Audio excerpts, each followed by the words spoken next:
1.2 dan 1.3, yaitu mengenai budaya positif, mengenai filosofi pendidikan Ki Hajar Dewantara, nilai dan peran guru penggerak, kemudian visi guru penggerak. Adapun topik dalam eksplorasi konsep yang akan kita pelajari pada hari ini yaitu 1. Disiplin positif dan nilai-nilai kebajikan universal. Yang kedua, teori motivasi, hukuman dan penghargaan restitusi. Yang ketiga, keyakinan kelas. Yang keempat, kebutuhan dasar manusia dan dunia berkualitas. Yang kelima yaitu restitusi 5 posisi kontrol. Yang keenam, restitusi segitiga restitusi. Baiklah, sekarang kita berlanjut ke pembelajaran 2.1 yaitu mengenai disiplin positif dan nilai-nilai kebajikan universal. Mama, ibu-ibu sekalian, di sini kami akan menceritakan sebuah cerita yang mengenai perubahan paradigma, yaitu ibu-ibu coba mengepalkan tangannya. Ya, kita berandai-andai di kepalan tangan ini mempunyai sebuah rahasia. Ya, rahasia ini belum tentu orang lain bisa mengetahuinya. Nah, sekarang coba ibu-ibu mengepal tangannya semuanya. Coba kepalkan tangannya ya. Bayangkan di sini ada sebuah harapan, atau kita ini mempunyai sesuatu yang sangat berharga. Nah, sesuatu ini belum tentu bisa dapat kita berikan kepada orang lain karena ini sangat rahasia. Tapi karena ini kita mengenai perubahan paradigma, semua orang itu ingin sekali mengetahui apa yang ada di genggaman kita. Nah, walaupun dengan cara membujuk, kemudian dengan cara merayu, kemudian dengan cara mengancam, apakah rahasia ini akan kita berikan kepada orang tersebut? Ya, diberikan atau tidak? Tidak, ya. Kenapa? Coba ibu-ibu silakan jelaskan. Kenapa? Ada yang bisa berpendapat? Gimana? Gimana ibu? Iya, anak? Rahasia, ya, rahasia. Jadi sesuatu yang sangat berharga itu kita tidak bisa memberikannya karena ini adalah rahasia. Ya, makanya kita tidak bisa begitu saja, walaupun ada orang lain membujuk, kita tetap tergoyak dengan pendirian kita seperti itu ya ibu-ibu ya. Nah, sekarang kita lanjut, kemudian yang kedua, perubahan paradigma stimulus respon, teori kontrol atau teori pilihan. Siapa sesungguhnya yang memiliki kontrol? Stimulus respon, yaitu kita mencoba mengubah orang agar berpandangan sama dengan kita. Tapi teori kontrolnya atau pilihan kita berusaha memahami pandangan orang lain tentang dunia. Yang kedua, stimulus responnya, perilaku buruk dilihat sebagai suatu kesalahan. Tapi teori kontrolnya adalah semua perilaku memiliki tujuan. Stimulus respon yang ketiga, orang lain bisa mengontrol saya, tapi teori kontrolnya hanya Anda yang bisa mengontrol diri Anda. Jadi itu adalah hak privasi kita. Orang lain tidak boleh mengatur kita karena ini adalah hak prerogatif kita. Kemudian saya bisa mengontrol orang lain. Stimulus responnya, teori kontrolnya Anda tidak bisa mengontrol orang lain. Begitu juga dengan sebaliknya. Kita tidak bisa mengambil harapan atau apa yang mereka pegang, kita bujuk pun mungkin mereka tidak akan mengasihkannya karena itu bersifat rahasia. Kemudian stimulus respon yang kelima, pemaksaan. Ada pada saat bujukan itu gagal. Teori kontrol yang kelima itu kolaborasi dan konsensus menciptakan pilihan-pilihan baru. Stimulus respon yang keenam yaitu model berpikir menang atau kalah. Teori kontrolnya yaitu model berpikir menang-menang. yaitu adalah semua stimulus, respon, dan teori kontrol atau pengaruh. Lanjut, kita belajar mengenai apakah makna disiplin. Disiplin ini berasal dari kata bahasa Latin disciplina, yang artinya belajar. Ya, makna asal dari kata ini berkonotasi dengan disiplin diri dari murid-murid Socrates dan Plato. Disiplin diri membuat orang menggali potensinya menuju sebuah tujuan, apa yang dia hargai. Namun dalam budaya kita, makna kata disiplin telah berubah menjadi sesuatu yang dilakukan seseorang pada orang lain untuk mendapat kepatuhan. Kecenderungan umum adalah menghubungkan kata disiplin dengan ketidaknyamanan, bukan dengan apa yang kita hargai atau pencapaian suatu tujuan mulia. Nilai-nilai kebajikan universal. Nilai-nilai kebajikan adalah sifat-sifat positif manusia yang merupakan tujuan mulia yang ingin dicapai individu. Nilai-nilai tersebut bersifat universal dan lintas bahasa, suku, bangsa, agama maupun latar belakang. Setiap perilaku perbuatan memiliki suatu tujuan.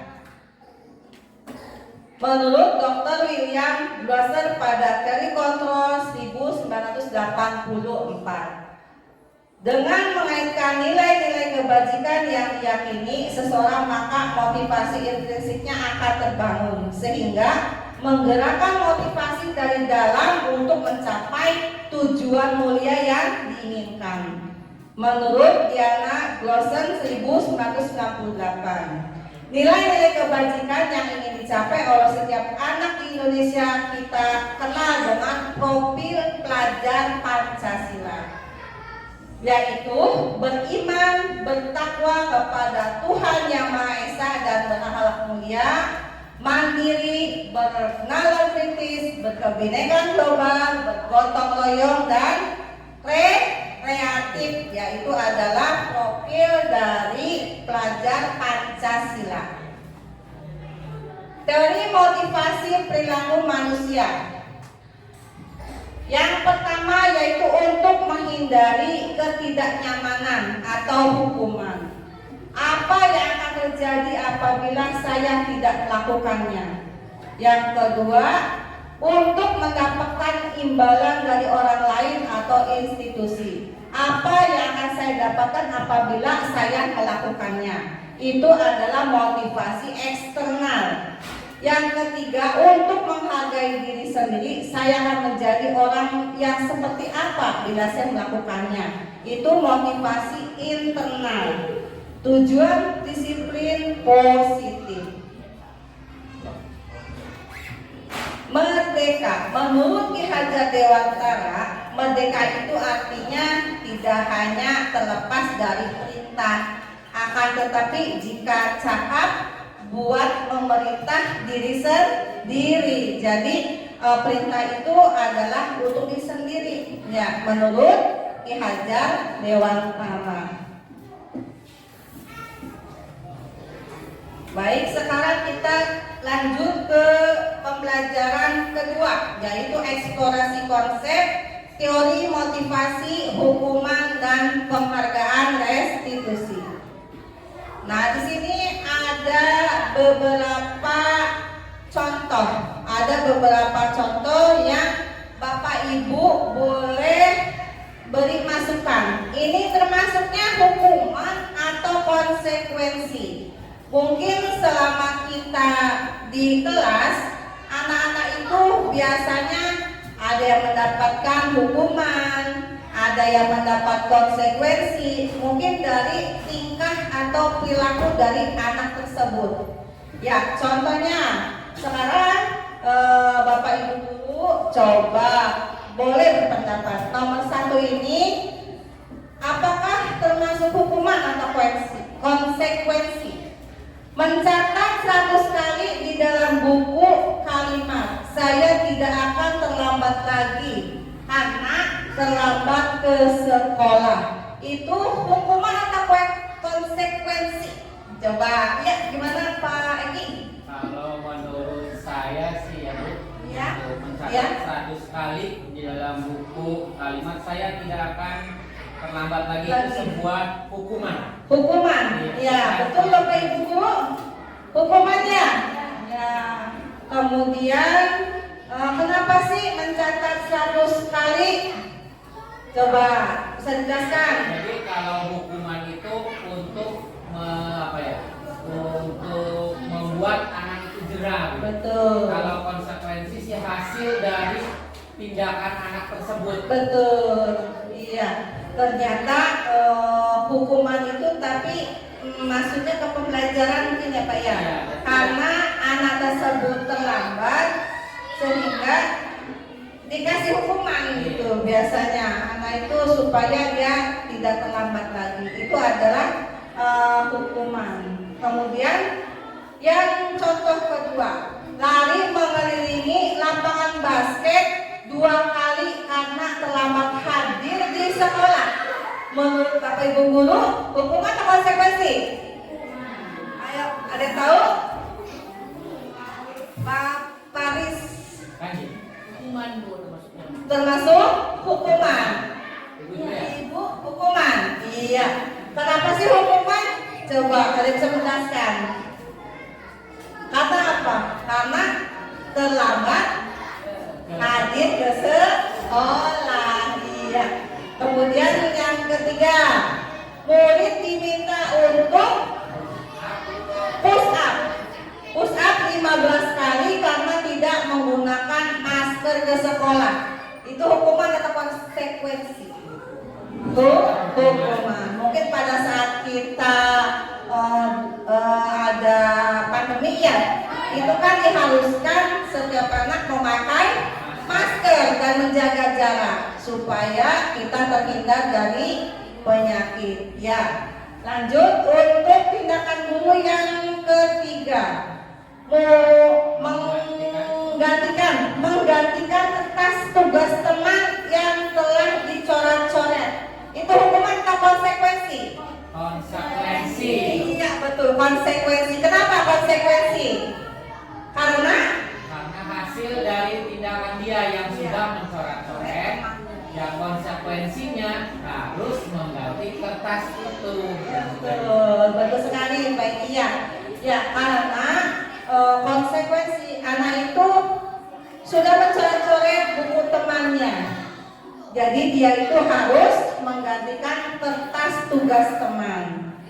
Kemudian tindakan guru yang kelima, membersihkan tumpahan air di meja tulis karena tersenggol pada saat belajar. Apakah hukuman atau konsekuensi? Bapak Ibu, konsekuensi. Ya, kenapa konsekuensi? Bisa saya berikan ya? Sampai berpendapat, oh ini tidak. Dia menumpahkan air di meja belajar. Iya, betul Ibu, ya.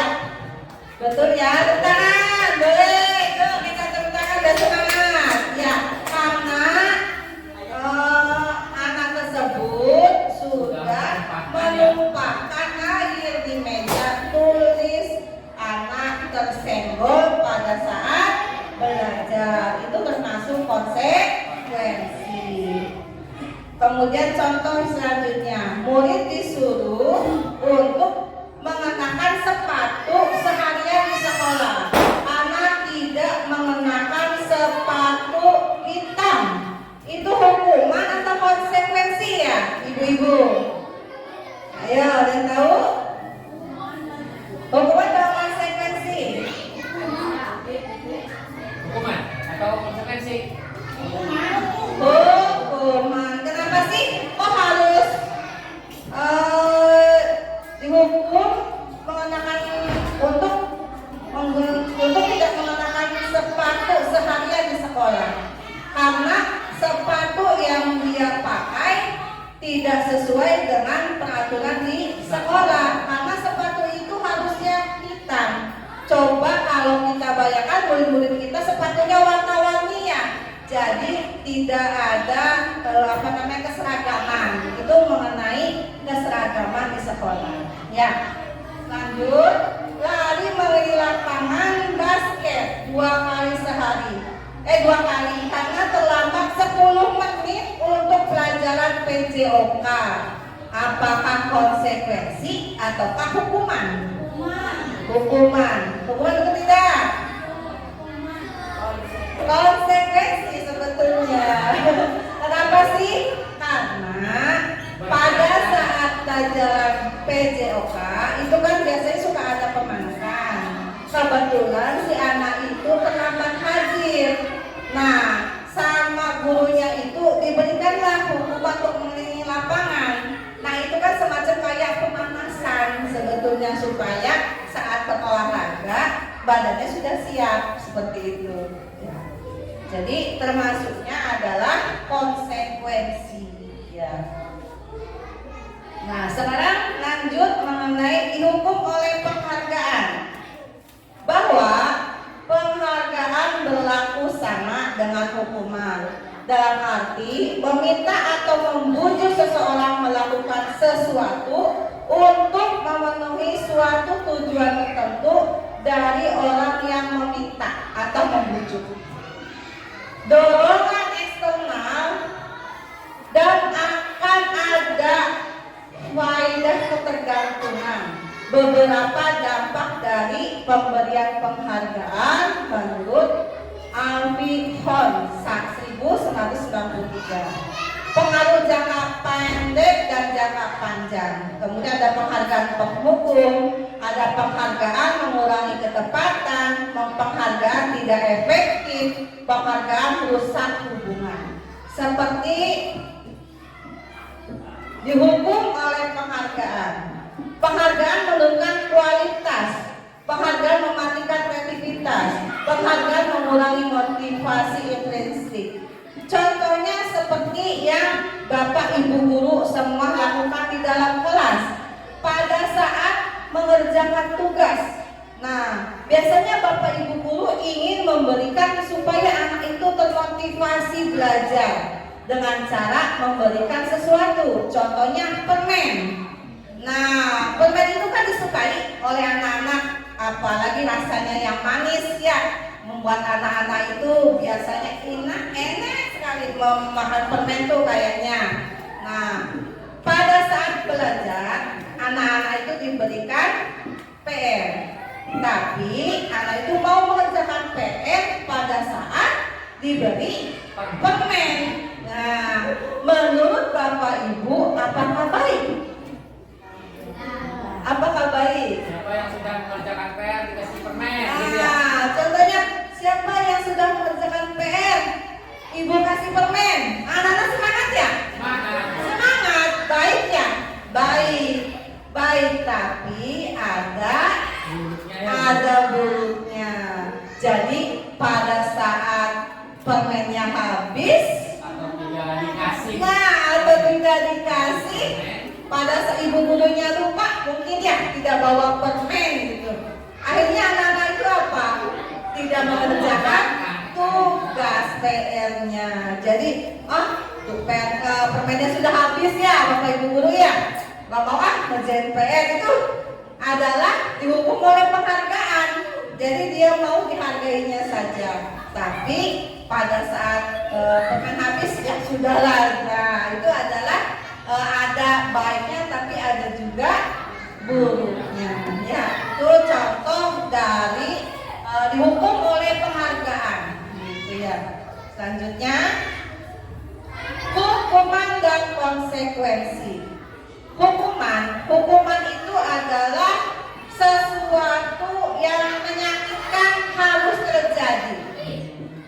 Kalau konsekuensi itu sesuatu harus terjadi. Kemudian hukuman membuat anak sakit fisik maupun hati untuk jangka waktu yang lama. Konsekuensi membuat anak merasa tidak nyaman dalam jangka waktu pendek. Jadi ini seperti cerita kita waktu dulu ya, Bapak Ibu guru pernah mengalami di sekolah. Pada saat itu Bapak Ibu guru melakukan kesalahan, dan kesalahan itu ternyata dikasih hukuman sama bapak gurunya, suruh berdiri di depan kelas ya, sambil mengangkat kaki biasanya ya, terus sambil menjalar kuping gitu dengannya sampai pelajarannya habis. Ya, itu kira-kira membekas tidak pada kita?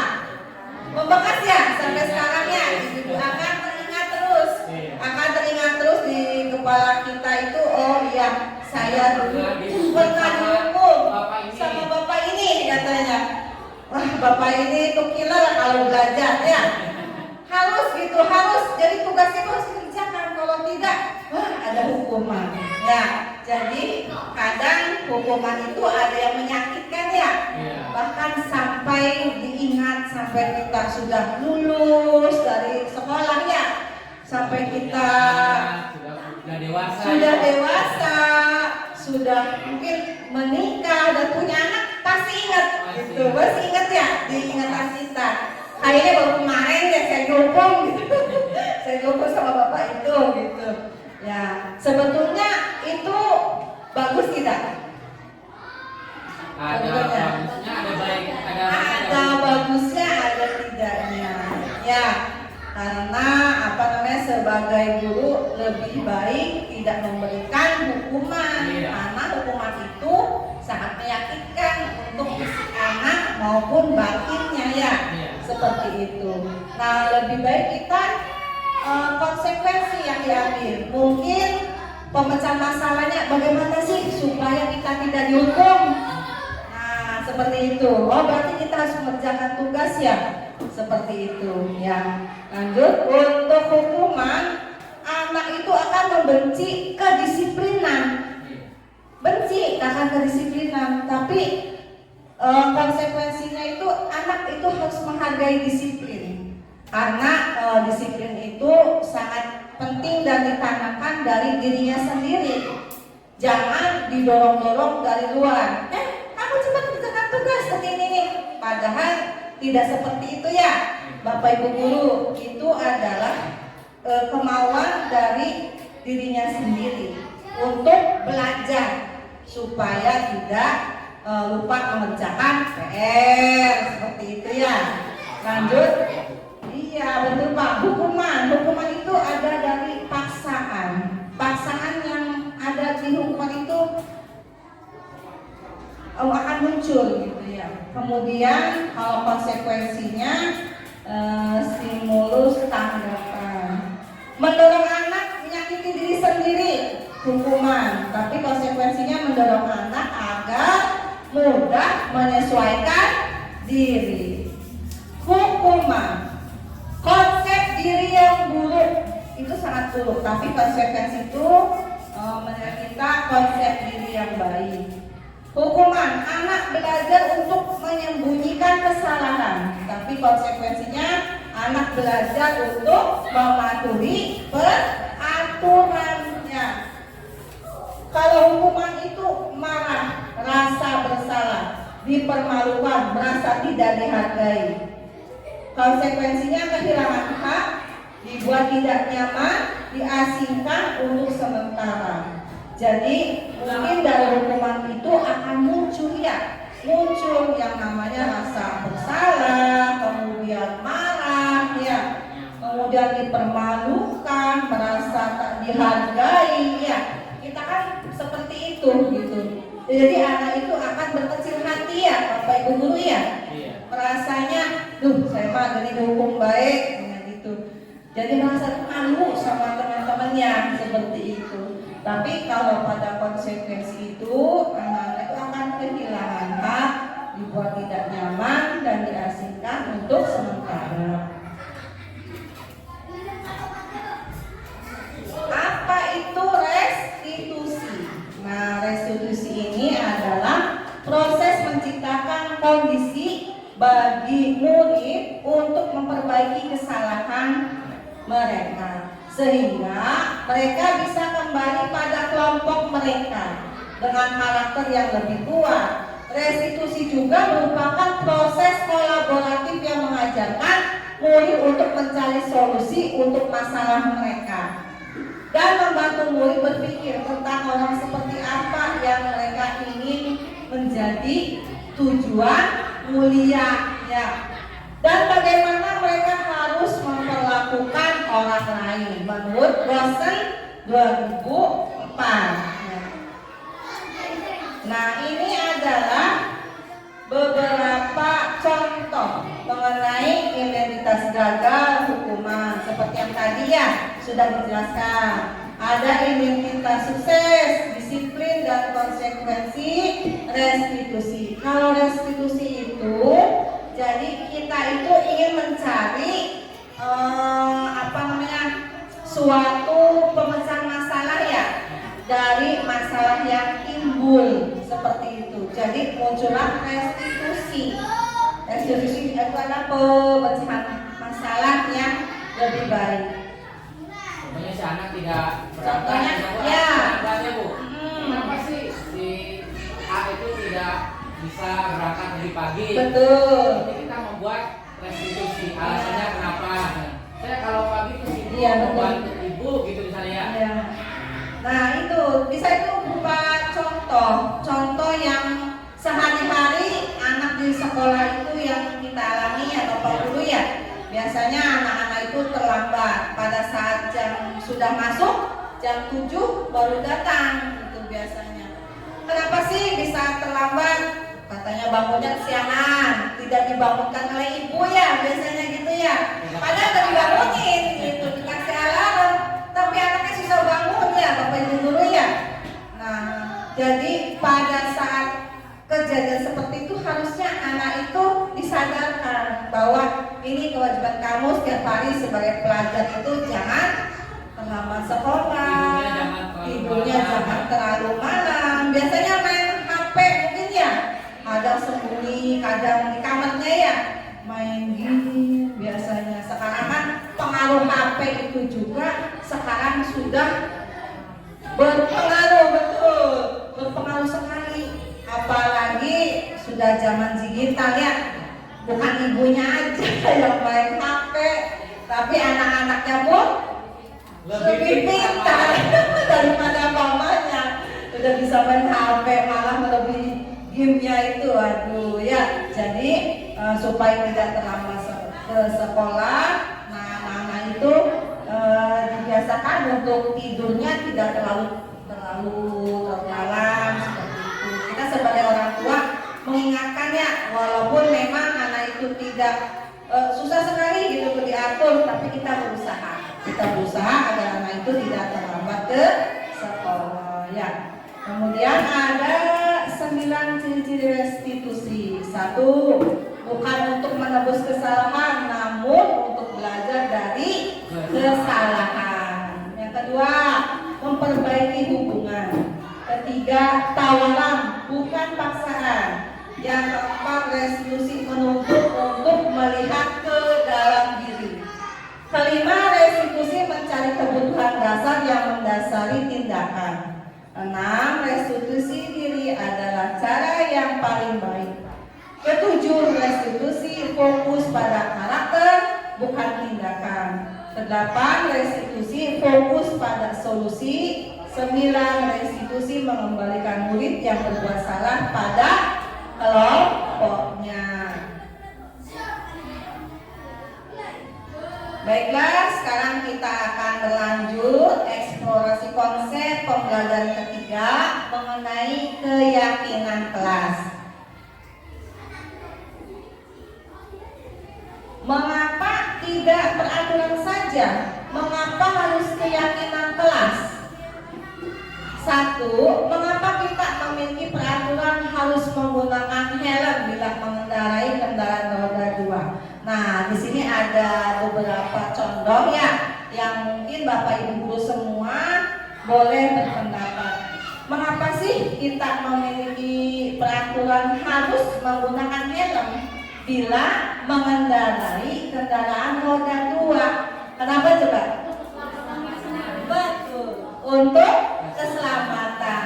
Apakah helm itu mungkin karena ada Pak Polisi di depannya dan tidak kena tilang? sebetulnya helm itu membuat kita itu supaya selamat gitu. Bukan karena polisi. takut polisi. Kalau polisi nggak pakai helm ya, Bu? Iya, kalau polisi yang nggak ada berarti nggak pakai helm. Ya. Nah, kemudian yang kedua, mengapa kita memiliki peraturan 3M? Menggunakan masker, mencuci tangan, dan menjaga jarak 1,5 meter. Nah, mungkin pada saat pandemi ya, Iya. kita kembali lagi pada zaman dulu. Pada saat belajar di sekolah pun, anak-anak itu dikasih jarak, ya 1,5 meter. Terusnya dia memakai masker ya, jangan lupa mencuci tangan, pakai sabun, pakai hand sanitizer ya biasanya pada saat itu. Ya alhamdulillah.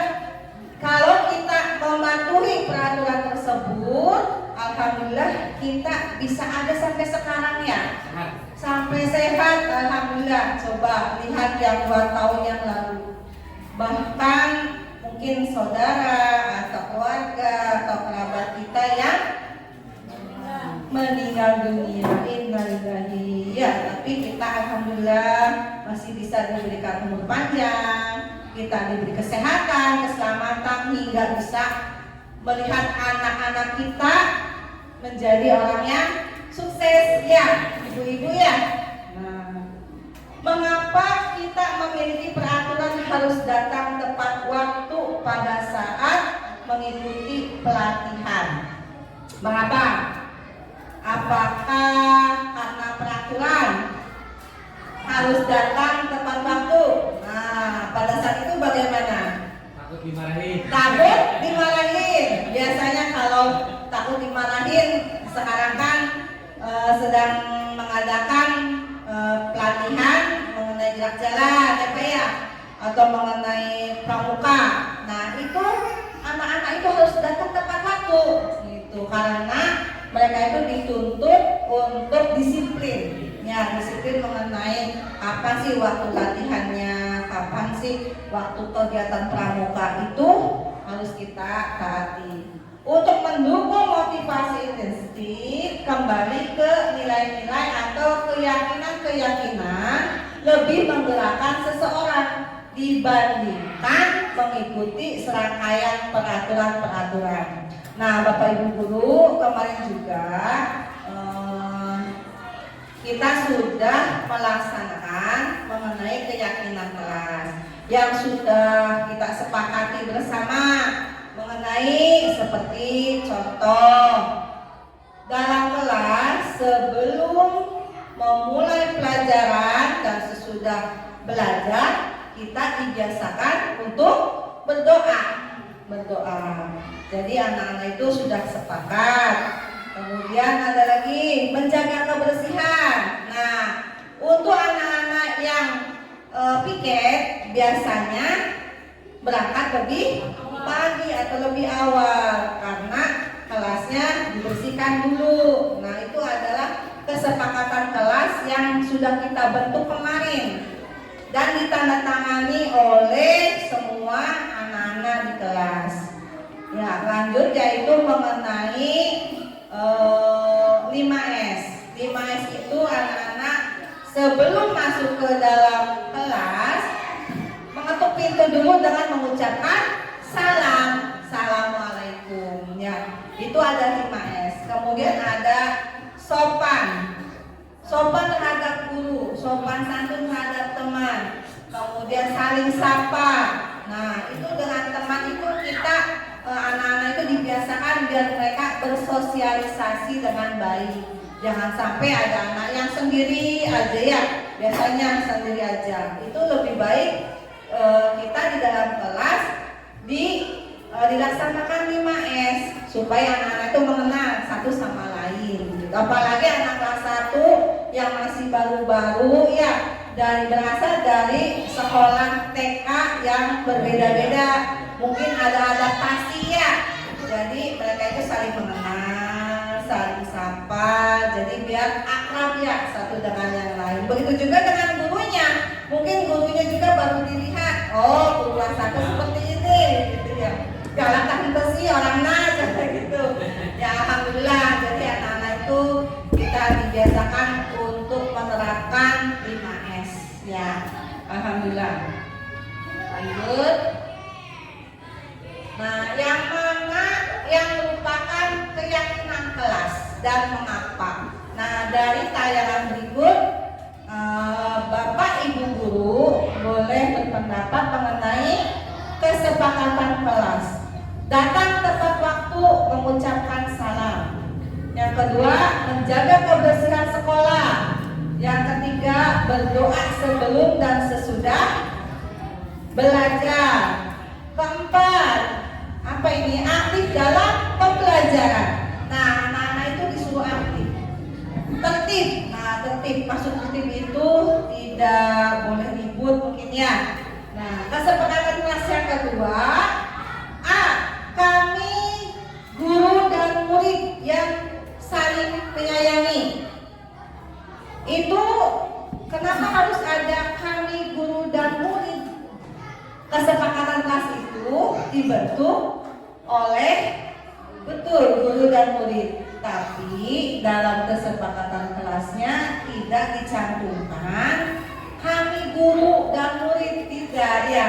Jadi hanya intinya saja, datang tepat waktu, mengucapkan salam tanpa menggunakan kata-kata kami guru dan murid.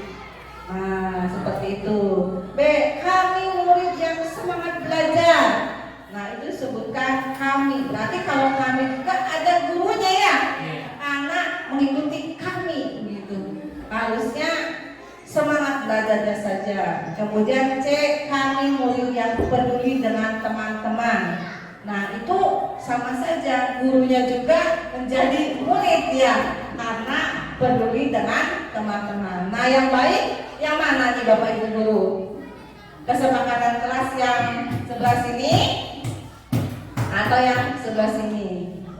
Yang sebelah kiri ya, yang hijau. Yang betul adalah kesepakatan kelas seperti yang ini. Jangan yang ini, karena kita dibentuk untuk bersama-sama, hanya murid gitu. Kita tidak ada kami guru dan murid, jadi itu kata-katanya kurang baiknya.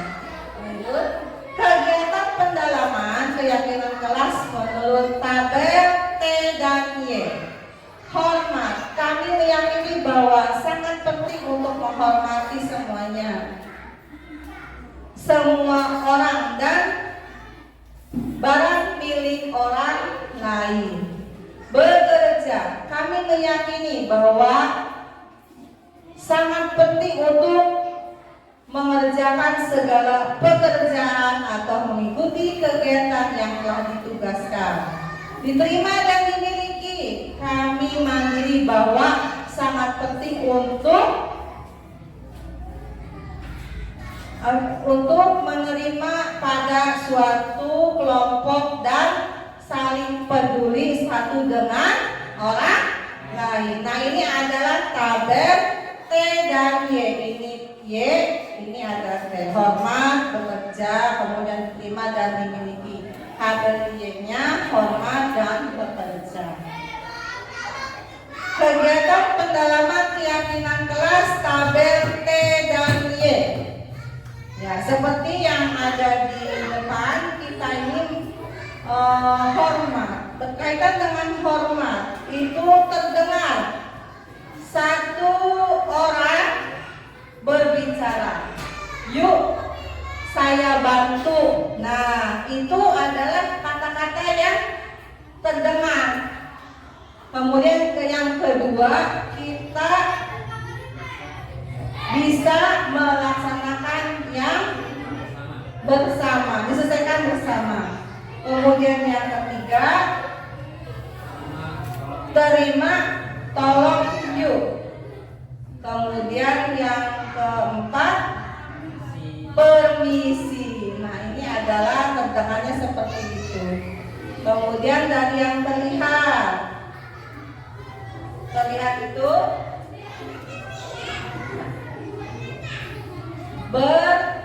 beberapa tanggapan ya, berempati terhadap tanggapan perasaan orang lain ya.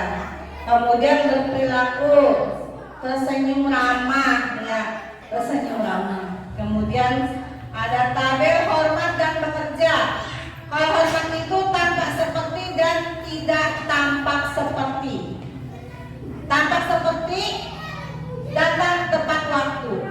Pada tidak tampak seperti sering hadir terlambat. Nah, seperti itu. Kemudian tampak seperti menyapa teman dan guru setiap hari. Tidak tampak seperti tak acuh kepada teman dan guru. Jadi kita sebagai warga kelas biasanya saling menghormati, gitu ya. Bekerja ada tampak seperti tekun bekerja dan menyimak guru. Tidak tampak seperti tidak terdengar, pasti dan acuh tak acuh. Yang kedua, menyelesaikan tugas tepat waktu. Bekerjanya tidak tampak seperti tugas tidak diberikan. Jadi dari kegiatan pendalaman keyakinan kelas Tabang dan Y itu ada hormat dan bekerja. Lanjut peraturan. Nah, di sini berlanjut dari keyakinan kelas. Silakan Bapak Ibu guru coba minta pendapatnya. Peraturan.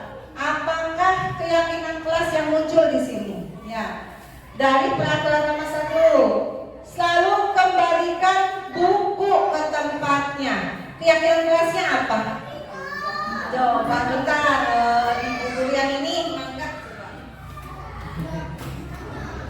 coba. Tanggung jawab. Iya. Selalu kembalikan buku ke tempatnya. Nah, bahwa anak-anak itu bagaimana? Harus tanggung jawab dengan tugasnya. Iya, betul. Ya, jadi kalau kita sudah anak-anak itu meminjam buku atau belajar dari buku itu harus mengembalikan ke tempatnya. Itu adalah rasa tanggung jawab. Ya, Bapak Ibu. Ya. Nah, terima kasih, tepuk tangan. Iya. Nah, selalu kembalikan buku ke tempatnya itu ada tanggung jawab dari anak-anak itu. Yang kedua, dilarang mengganggu orang lain. Keyakinan kelasnya apa? Coba ada yang bisa kasih pendapat? Ibu silakan Bu. Ini jawab. Apakah ini jawabannya?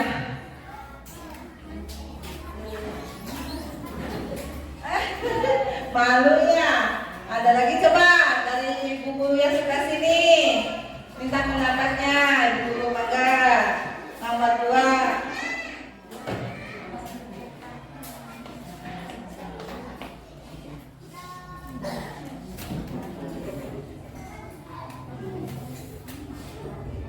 Orang lain.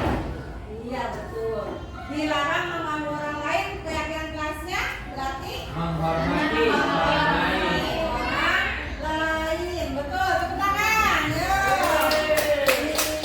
betul ya, betul sekali. Nah, kemudian peraturan dari keyakinan kelas, hadir di sekolah 15 menit sebelum pembelajaran dimulai. Keyakinan kelasnya apa? Ya, coba Pak. Iya, disiplin karena hadir di sekolah 15 menit sebelum pembelajaran dimulai itu adalah disiplin. Yang keempat, dilarang melakukan kekerasan. Keyakinan kelasnya apa? Ada yang tahu? Bapak Guru? Keselamatan. Keselamatan. Kenapa sih keselamatan? Karena bisa mencelakakan yang lain. Betul.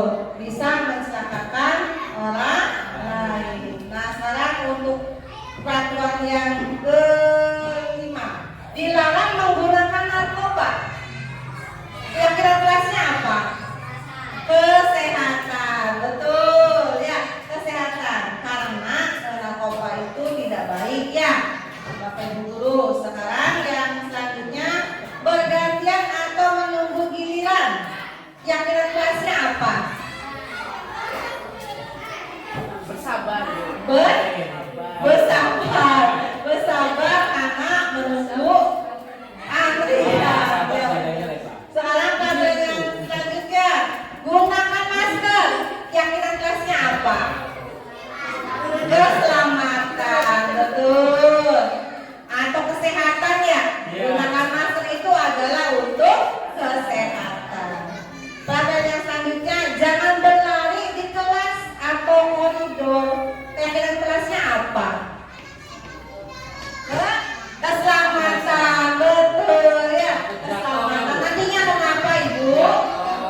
atau di koridor.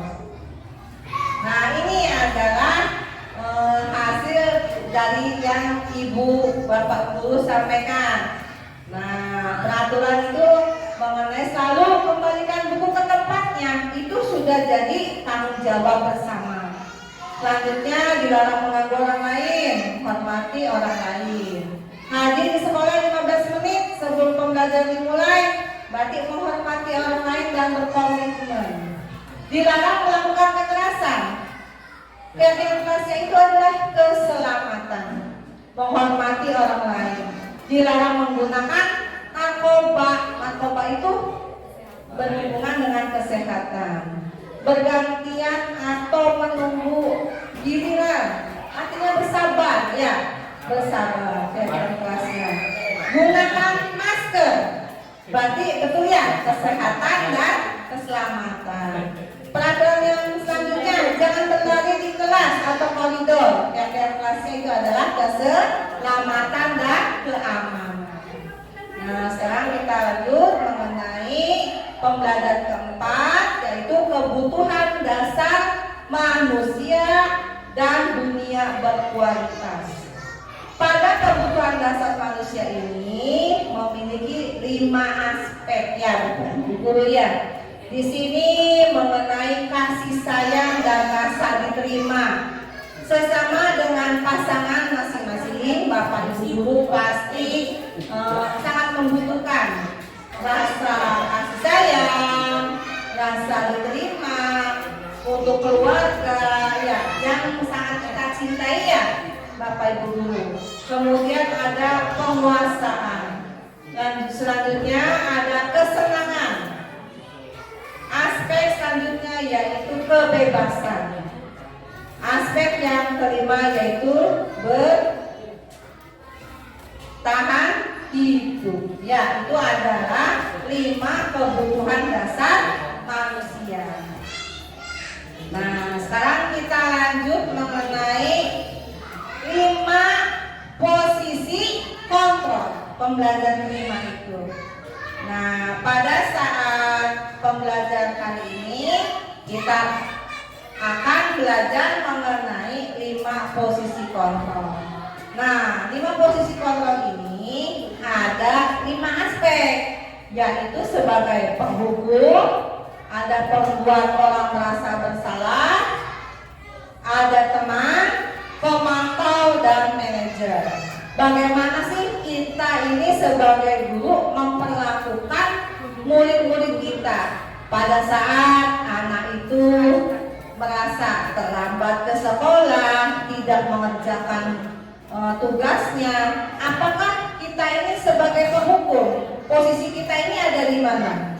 Ya, selanjutnya membuat orang merasa bersalah. Jangan sampai membuat dia itu merasa bersalah di depan teman-temannya, seperti itu. Kemudian ada teman. Kalau kita di kelas, Bapak Ibu guru, biasanya anak-anak itu kepada kita itu merasanya teman, seperti ibu-ibu atau bapak guru yang mengajarnya di kelas rendah. Biasanya anak-anak itu merasa nyaman, ya, dengan gurunya. Mereka itu merasanya seperti teman dengan ibu gurunya. Mereka kadang bu, gitu, kadang suka dengan kata-kata yang manja, ya, dengan kata-kata yang manja. Mereka itu merasa kitanya sebagai teman, gitu. Tapi sebagai teman pun ada jarak, ya, sebetulnya antara ibu guru dan muridnya harusnya ada jarak. Pada saat nanti dia tidak mengerjakan tugas, dia merasa gitu, ya, biasa aja gitu. Dan anak mungkin udah bestie, ya, bestie bestie biasanya udah bestie, nggak apa-apa gitu. Jadi ada sebagai teman, rasa itu muncul dari anak-anak, ya, karena ada rasa teman. Kemudian ada pemantau. Pemantau itu kita memantau anak-anak nih, ya, perkembangan anaknya seperti apa di sekolah, di kelasnya seperti apa. Pada saat ada masalah, mungkin akan masalah itu bisa kita bicarakan bersama dengan anak-anak, ya. Kemudian ada manajer. Posisi di sekolah itu kita sebagai guru lebih baik kita mengambil posisi sebagai manajer. Manajer itu artinya dalam permasalahan yang muncul di anak murid kita bisa menyelesaikannya secara bersama-sama. Nah, berikut Ibu akan menampilkan posisi kontrol kita ini, apakah sebagai teman, apakah sebagai pemantau. Nah, ini muncullah ada pernyataan-pernyataan. Ya, kemudian saya kecewa sekali dengan kamu. Siapa yang mengatakannya? Nah, berikut ada beberapa contoh dari kalimat-kalimat dan pertanyaan. Di sini kan ada posisinya sebagai penghukum, guru itu ya. Ada yang sebagai teman, ada yang sebagai pemantau, ada yang sebagai manajer. Ya, nah, Bapak Ibu guru coba dari pernyataan-pernyataan ini siapakah yang mengatakannya? Ya, guru ini sebagai apa? Saya kecewa sekali dengan kamu. Nah, siapa yang mengatakan? Guru ini sebagai apa? Coba silakan Ibu guru, ada yang bisa? Coba. Silakan berpendapat.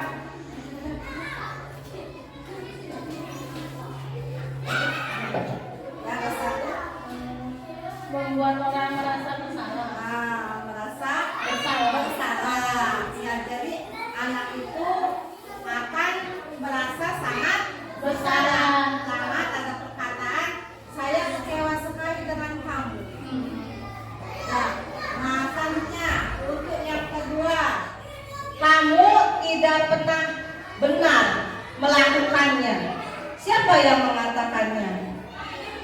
Guru ini sebagai pemantau, sebagai teman, sebagai manajer, atau sebagai pembuat rasa bersalah. Coba selanjutnya ibu guru yang di sampingnya nih belum berpendapat. Coba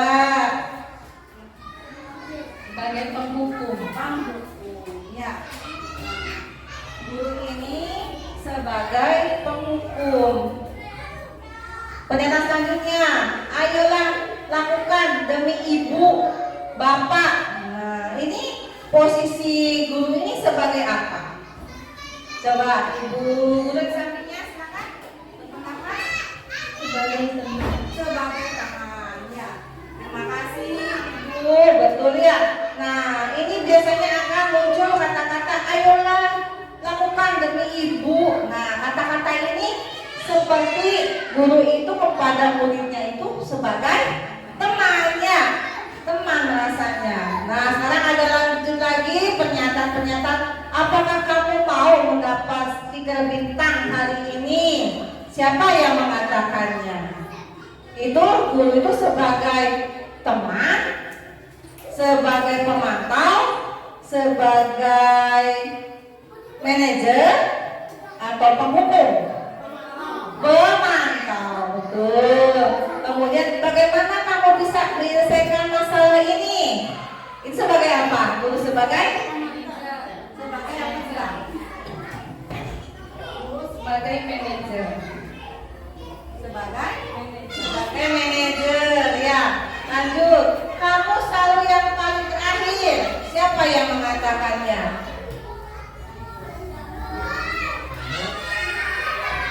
Sebagai penghukum.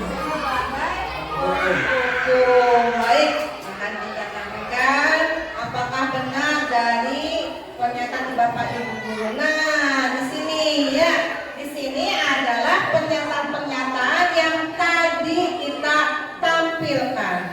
Dan saya kecewa sekali dengan kamu. Ini siapa yang mengatakan bahwa guru itu sebagai pembuat orang merasa bersalah? Selanjutnya, kamu tidak pernah benar melakukannya. Berarti posisi kontrol itu adalah sebagai penghukum. Pernyataan selanjutnya, ayolah lakukan demi ibu, bapak. Nah, itu kata-kata itu posisi guru itu sebagai teman. Karena itu seperti itu ya. Biasanya ada rasa-rasa anjanya mungkin. Pernyataan selanjutnya, apakah mendapat stiker bintang hari ini. Nah, itu untuk memantau. Bagaimana kamu bisa menyelesaikan masalah ini? Yang mengatakannya adalah posisi manajer. Kamu selalu yang paling terakhir. Berarti itu adalah sebagai penghukum. Ya. Bergerak antara. Berarti di sini mengenai pengaturan, pemantau dan konsekuensi. Selanjutnya adalah nilai-nilai manajer memperbaiki. Nah, posisi manajer ini sangat diperlukan di setiap sekolah karena posisi manajer ini bisa menyelesaikan masalah itu dengan secara baik-baik, dengan secara anak itu mencari solusi, ya, mencari solusi bagaimana menyelesaikan suatu masalah. Nah, selanjutnya eksplorasi konsep. Pembelajaran 6 yaitu segitiga restitusi. Segitiga restitusi ini kemarin Ibu juga sudah melaksanakan segitiga restitusi mengenai anak-anak yang satu itu mengenai anak yang sudah mengerjakan tugas tapi bukunya tertinggal di rumah, gitu, di rumah. Jadi pada saat ke sekolah kan tidak bawa tugasnya. Akhirnya itu direstitusilah sama ibu guru. Ya. Yang kedua ada lagi mengenai anak-anak yang tidak disiplin dalam mengaji.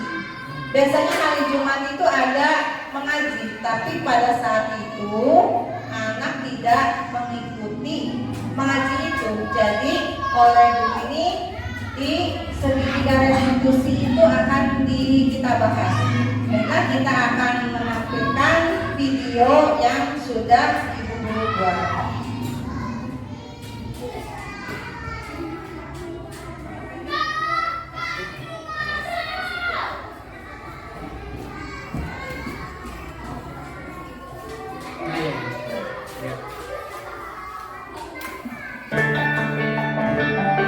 Dilihat dulu ya kejadiannya sambil dibaca-baca.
Dan mematuhi semua kesepakatan dalam KKP.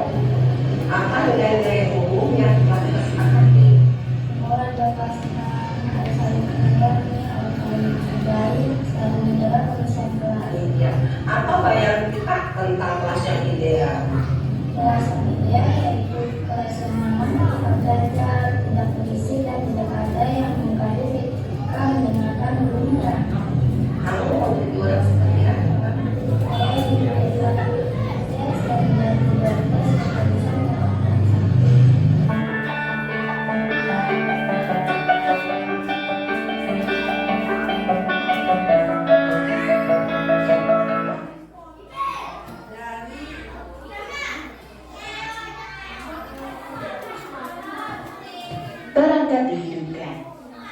Modern Bluetooth sedang mencari perangkat. Koneksi Bluetooth berhasil.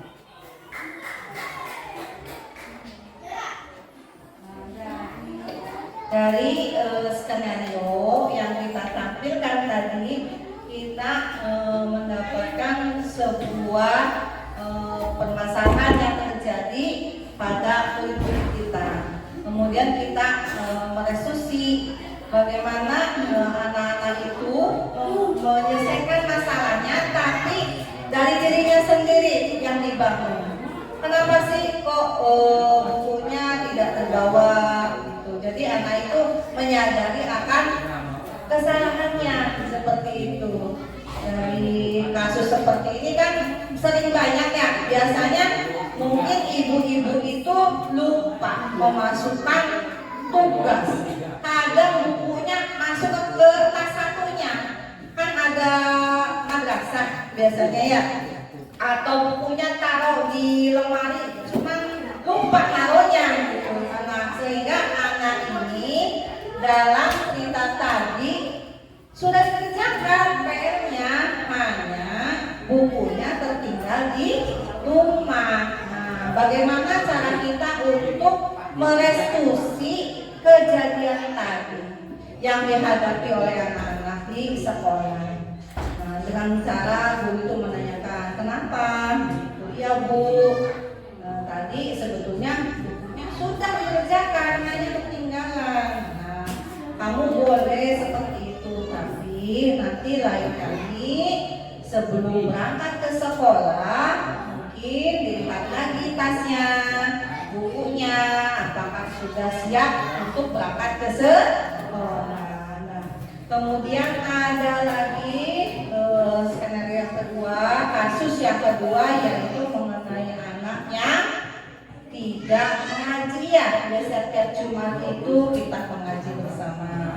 Kemudian kita resolusi lagi, kamu mau jadi orang seperti apa, itu nanti lagunya adalah cita-cita ya.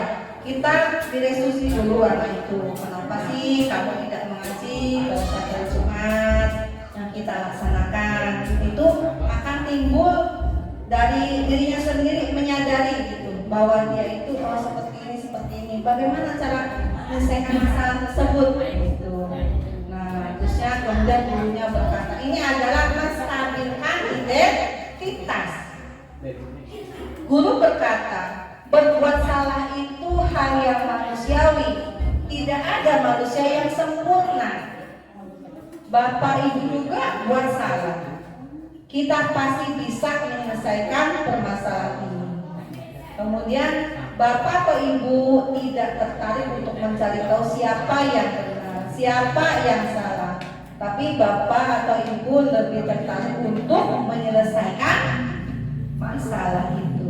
Kemudian kalau kamu menyalahkan dirimu sendiri terus-menerus, apakah kamu bersikap baik pada dirimu sendiri?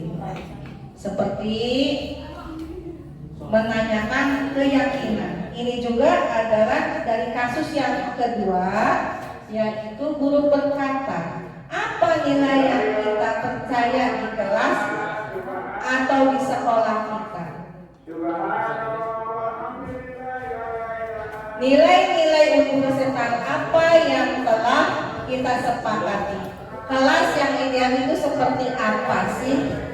Kemudian kamu ingin jadi anak seperti apa? Tadi sudah dilaksanakan ya mengenai restitusi tadi. Saya mau jadi anak yang berguna, menjadi orang yang sukses gitu. Anak itu akan menceritakan kalau sekolah itu kedepannya menjadi orang yang sukses ya, pasti ya Bapak Ibu semua ya. Apa yang kamu rasakan ketika kamu melakukan itu? Kamu menjadi orang yang seperti apa? Jadi menyelesaikan masalah. Nah, kemudian intervensi 30 detik. Nah, refleksi. Nah, berarti kita sudah selesai ya Bapak Ibu Guru dalam melaksanakan modul 1.4 budaya positif ini. Nah, sekarang kita merefleksi dari materi yang sudah disampaikan. Silakan Bapak Ibu Guru merefleksikan hal baru apa yang mengubah paradigma saya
semoga bisa mengubah paradigma saya terhadap kegiatan pembelajaran ini.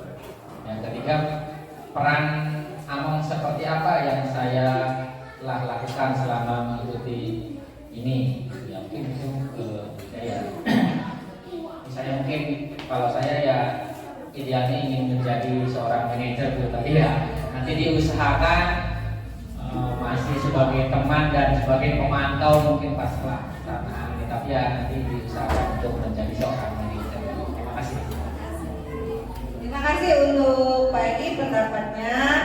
Mungkin untuk yang ketiga, peran Among seperti apakah yang saya telah lakukan selama mengikuti modul ini? Alhamdulillah, selama kita mempelajari modul 1.4 ini, kita bisa menerapkan mengenai budaya positif di sekolah. Ya, Bapak Ibu, mengenai keyakinan kelas, kesepakatan kelas, kemudian ada segitiga restitusi, ada kebutuhan dasar manusia, kemudian ada 5 posisi kontrol. Ya, nah itu saya dapatkan dari pembelajaran modul aksi nyata ini 1.4.